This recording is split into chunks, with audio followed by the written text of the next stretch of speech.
There is not a Jew in America that does not understand the pain of being denied the opportunity to live with full protection of laws and equality in the land in which we live.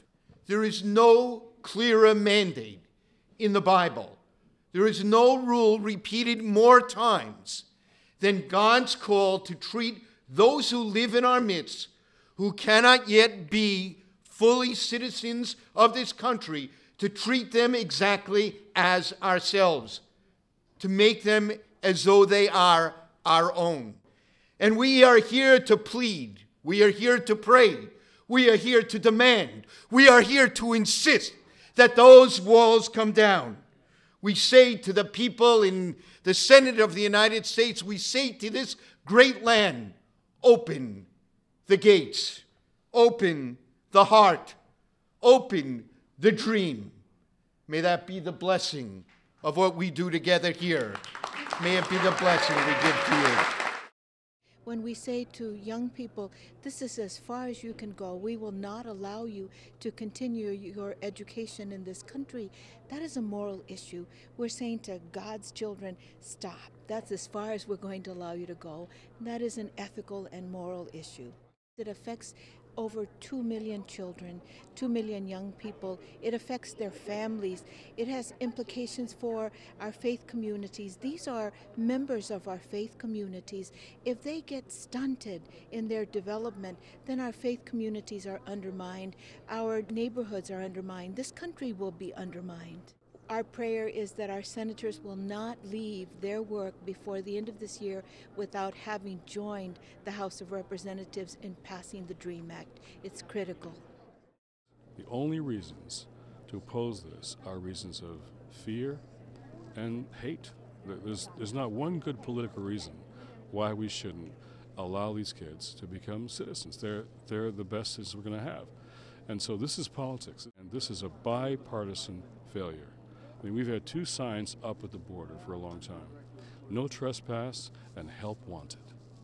And that's wrong. And we're putting millions of people in very difficult situations. We've got to fix a broken law. The law is being used to hurt people, to break up families, to break up churches. And the faith community isn't going to allow that, tolerate that.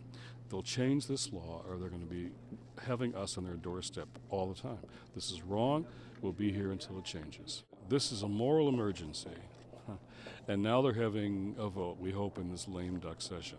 A chance, finally, at the end, to do the right thing.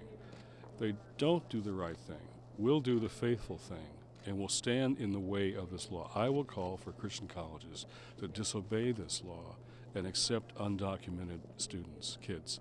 I'll call on churches to pay the tuition for those kids. Christian employers to hire those kids. When the law is wrong, when it's hurting people, the faith community breaks that law.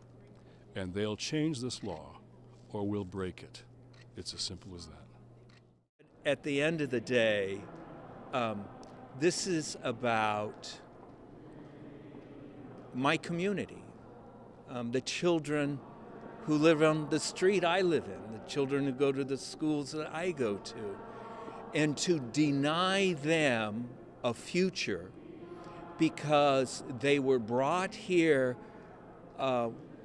improperly is simply immoral. They are not responsible for the decisions that were made on their behalf.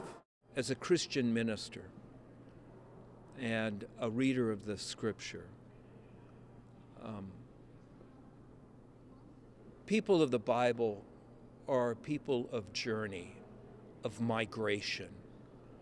How we understand our faith is as an ever-continuing movement. We are immigrants spiritually. And whatever we are spiritually, because God has made the world one, we're also that physically. And so most of the arguments against immigration in this country lack any kind of meaningful spiritual depth. They are untutored arguments. To be in favor of the immigrant, the sojourner in your midst, is to be in favor of yourself.